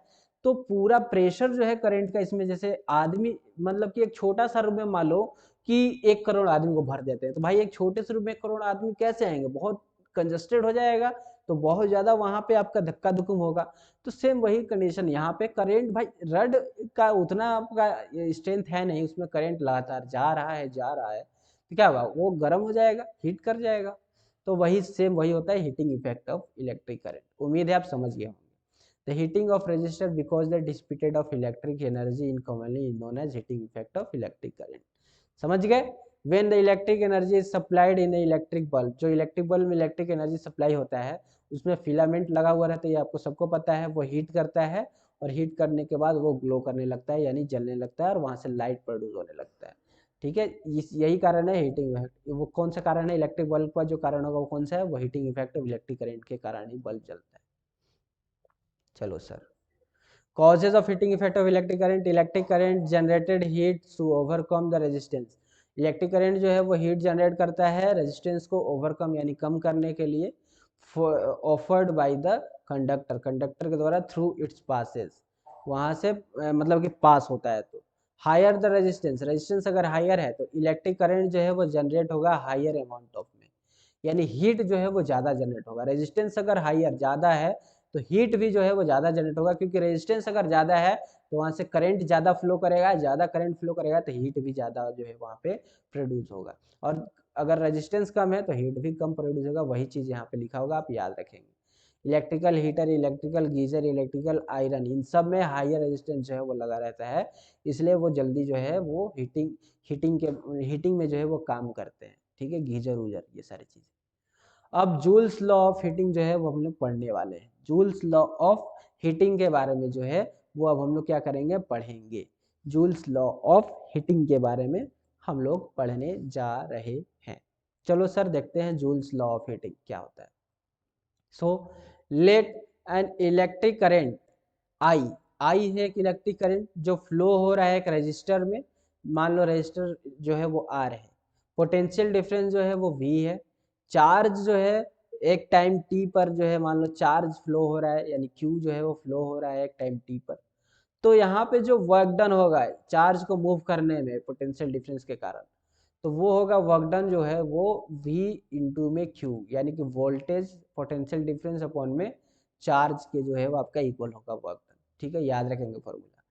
Since the charge Q flow through the circuit for a time T, एक चार्ज Q जो है वो फ्लो हो रहा है सर्किट में किसी टाइम T पर, सो देयरफॉर जो पावर है P जो है input to the circuit can be given by the following equation. एक फ्लोइंग इक्वेशन से पावर जो है वो हो जाएगा कि power is equal to work done upon में टाइम जो है वो हो जाता है, यानी P जो है वो W अपॉन में T जो है वो आपका हो जाता है पावर का डेफिनेशन।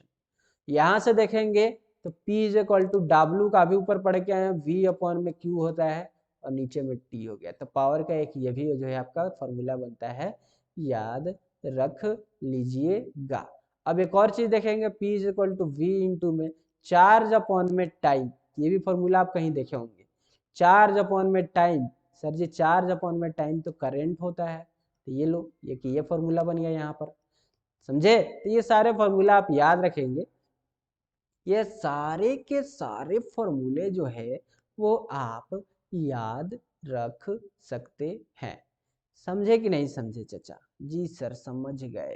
तो बस समझ गए तो यही है आपका पूरा heating effect of electric current. So for the static current I, heat produce H in time t is equal to V I upon में t के इक्वल हो जाएगा। ठीक है, वही heating effect is equal to potential difference into में current upon में टाइम जो है हो जाता है अपॉन में। ठीक है, यहाँ पे I लगा है, वी आई अपॉन में टी, यहाँ पे मैंने आपको लिखा है ये वी आई, और नीचे में अगर टाइम टी ले लेते हैं तो वो हो जाएगा वी आई अपॉन में टी, जो है वो heating effect of electric current जो है वो आपका हो जाता है। उम्मीद है आप समझ गए होंगे। सर ये कहाँ से आया हमें नहीं समझ में आया। कुछ नहीं किया है, देखिए कुछ नहीं किया है। P is equal to V I अभी पढ़ के आए हैं, दोनों में टाइम t से जो है वो कर देते हैं क्या, एक काम करते हैं दोनों में टाइम t से मल्टीप्लाई कर देते हैं, यानी P इंटू में t कर देते हैं और वी आई इंटू में टी कर देते हैं। ठीक है, P इंटू में टी कर देते हैं और वी आई इंटू में टी कर देते हैं। सो P into T, power into time, power कितना फ्लो हो रहा है एक टाइम टी पर उसको हम लोग हीट कहते हैं, और यहाँ पे वी आई टी जो है वो बना यहाँ पे वी आई टी। तो पावर का हीट का तो यहाँ पे एक ये हो गया वी आई टी हो गया। ठीक है, हीट का यहाँ पे हो गया क्या चीज वी आई टी। नेक्स्ट देखते हैं वी आई टी, जब यहाँ पे ये चीजें हो गई तो उसके बाद क्या होगा सर? उसके बाद आपका कुछ नहीं है, उसके बाद आप समझते होंगे क्या कि की ओम्स लॉ के हिसाब से आपको पता है कि V is equal to I R होता है। ओम्स लॉ के हिसाब से आप समझे होंगे V is equal to I R होता है। तो हीट का यहाँ पे एक और फॉर्मूला बना, इस V को इसके जगह पे रख देंगे तो आई आर इंटू में आई टी, यहाँ से आपका हीट का फॉर्मूला बना आई स्क्वायर इंटू में आर टी। एक ये भी फॉर्मूला हो गया हीट का, याद रखेंगे यहाँ पे आपका है इस जगह पे। तो ये सारे फॉर्मूले आप याद रखेंगे, ये पीडीएफ आपको मिल जाएगा, वो यही है हीटिंग इफेक्ट ऑफ करंट जो ओम्स लॉ में, सॉरी जूल्स में, जूल्स लॉ ऑफ हीटिंग का यही है आपका। ये सारे फॉर्मूले, ये पीडीएफ आपको मिल जाएगा, पढ़ना है बस, पढ़ लेंगे बस याद हो जाएगा, ठीक है। वही अब यहाँ पे joules law of heating effect के बारे में लिखा हुआ है, इसको भी आप पढ़ लीजिएगा। चलो सर आगे बढ़ते हैं। इलेक्ट्रिक बल्ब, सबको पता है फिलामेंट लगा रहता है, लाइट जो है ग्लो करता है, हीटिंग इफेक्ट के कारण होता है। फिलामेंट जो बल्ब है वो जनरली मेड ऑफ टंगस्टन से बना हुआ रहता है, मेटल के, काफ़ी हाई मेल्टिंग पॉइंट होता है, लगभग 3380 डिग्री जो है वो होता है, यानी 3380 डिग्री सेल्सियस जो है आपका होता है मेल्टिंग पॉइंट। इलेक्ट्रिक आयरन जो है वो एलॉय से बना हुआ रहता है, हैविंग हाई मेल्टिंग पॉइंट होता है, इलेक्ट्रिक हीटर में, गीजर में यूज़ होता है, ये सारे चीज़ें electric iron. Electric fuse is use to protect करने के लिए, इलेक्ट्रिकल किसी भी सामान को प्रोटेक्ट करने के लिए इलेक्ट्रिकल फ्यूज बना रहता है। हाई वोल्टेज अगर आएगा तो तुरंत वो जो है फ्यूज टूट जाता है और हमारा जो भी सामान है वो बच जाता है खराब होने से, ठीक है। मेटल से या फिर एलॉय से जो है वो बना हुआ रहता है इलेक्ट्रिकल फ्यूज, जैसे एल्युमिनियम, कॉपर, आयरन, इन सब से बना हुआ रहता है। अगर हायर वोल्टेज आया तो वो सप्लाई जो है वहाँ पे तोड़ देता है, फ्यूज ऑफ वायर मेल्ट हो जाता है और हमारा जो भी जो मशीन है, फ्रीज है, जो भी है वो बच जाता है, ठीक है। वही चीज़ें यहाँ पे ये आपका कुछ न्यूमेरिकल दिया है, इसको आप पढ़ लेंगे, पीडीएफ मिल जाएगा। इलेक्ट्रिक पावर, ऐसा यूनिट इलेक्ट्रिक पावर का वाट होता है। 1 वाट जो है वो 1 वोल्ट इंटू में 1 एम्पियर के जो है वो बराबर होता है। 1 किलो वाट जो है वो 1000 वाट के बराबर होता है। कंजप्शन ऑफ इलेक्ट्रिसिटी यानी electric energy generally measured by, electric energy जो है वो जनरली मेजर होता है किलोवाट में। याद रखेंगे जो इलेक्ट्रिकल एनर्जी जो है वो हमेशा किस में मेजर होता है, तो याद रखेंगे किलोवाट में मेजर होता है, याद रखेंगे फ्रेंड, ये बहुत इंपॉर्टेंट है। यूनिट है इलेक्ट्रिक एनर्जी का किलोवाट आवर, याद रखेंगे इलेक्ट्रिकल एनर्जी का जो यूनिट है किलोवाट आवर है। 1 किलोवाट आवर जो है वो 1000 वाट इंटू में 1 आवर के बराबर होता है, यानी 1 यूनिट यानी 1000 वाट अपॉन में 3600 सेकेंड हो जाएगा। 1 घंटे को सेकेंड में कन्वर्ट करें तो 3600 सेकेंड। तो 1 किलोवाट आवर जो है वो आपका 3.6 इंटू 10⁻⁶ वाट सेकेंड का हो जाएगा, या फिर 3.6 इंटू 10⁻⁶ जूल के बराबर हो जाता है। याद रखें, काफी इंपॉर्टेंट है। नेक्स्ट, कंडक्टर सबको पता है, पढ़ लीजिएगा किसको कहते हैं। इंसुलेटर किसको कहते हैं, सबको पता है, पढ़ लीजिएगा, पीडीएफ मिल जाएगा, टेलीग्राम चैनल पे ज्वाइन हो जाइए, वहाँ पे ये पीडीएफ मिल जाएगा। नेक्स्ट, इलेक्ट्रिक करंट, भाई सबको पता है, the amount of flow of charge through any cross sectional area, यानी एक छोटे से या फिर एक पर्टिकुलर एरिया से कितना इलेक्ट्रिक चार्ज फ्लो हो रहा है कंडक्टर में किसी टाइम टी पर, उसी को इलेक्ट्रिक करंट कहते हैं। आई जो है वो आपका चार्ज अपॉन में टाइम के जो है वो बराबर हो जाता है, सबको भाई पता है, चार्ज अपॉन में टाइम के बराबर हो जाता है। यूनिट है इलेक्ट्रिक चार्ज का कूलम पर सेकेंड, याद रखेंगे इलेक्ट्रिक करंट का जो यूनिट है कूलम पर सेकेंड होता है, या फिर हम उसको एम्पियर भी बोलते हैं।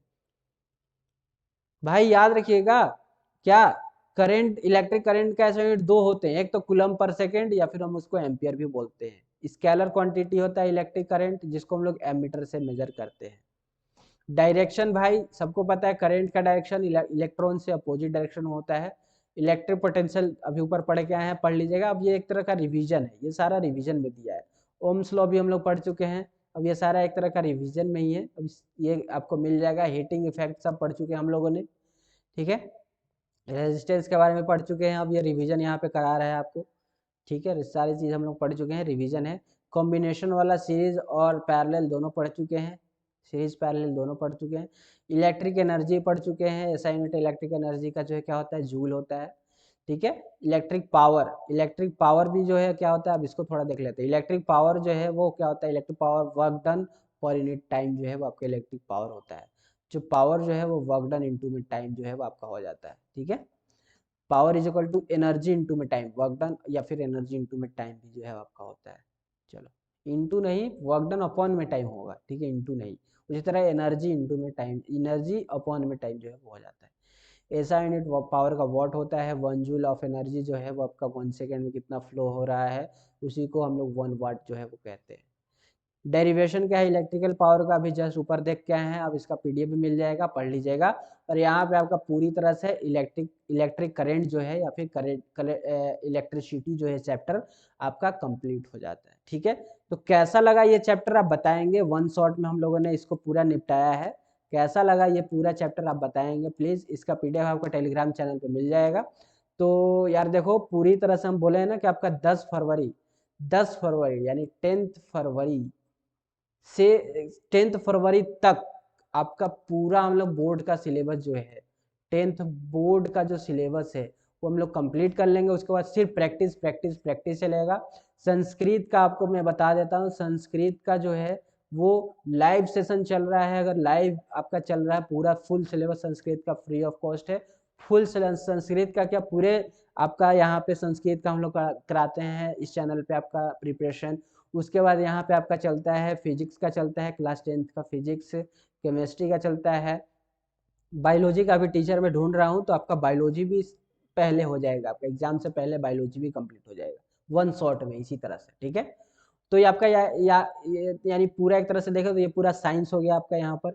तो संस्कृत हो गया, साइंस हो गया। उसके बाद मैथ्स, मैथ्स का भी 1 शॉट वीडियो जो है आपका रिकॉर्ड हो रहा है, ठीक है। तो मैथ्स भी जो आपका चल रहा है। और इसके बाद जब ये पूरा सिलेबस 10 फरवरी तक कंप्लीट हो जाएगा, उसके बाद हम लोग सिर्फ क्वेश्चन प्रैक्टिस करेंगे। यानी previous year question paper, current में जो क्वेश्चन पेपर आएंगे, मतलब क्वेश्चन पेपर करेंट में जैसे कि आपका आ रहा है case based question, assertion reason type question, तो उस सारे टाइप के क्वेश्चन को हम लोग कंप्लीट करेंगे। तो इतने बेहतरीन क्लास देखने के लिए यार पहले तो आपको सब्सक्राइब करना पड़ेगा चैनल को, लाइक कीजिए, शेयर कीजिए इस वीडियो को, ताकि ज़्यादा से ज़्यादा बच्चे देखें, तो हमें भी मोटिवेशन मिले और हम और बेहतर करने का कोशिश करें आपके लिए, ठीक है। तो चलिए मिलते हैं नेक्स्ट क्लास में, तब तक के लिए जय हिंद, जय भारत। इसी तरह से पढ़ाई करते रहिए। All the very best.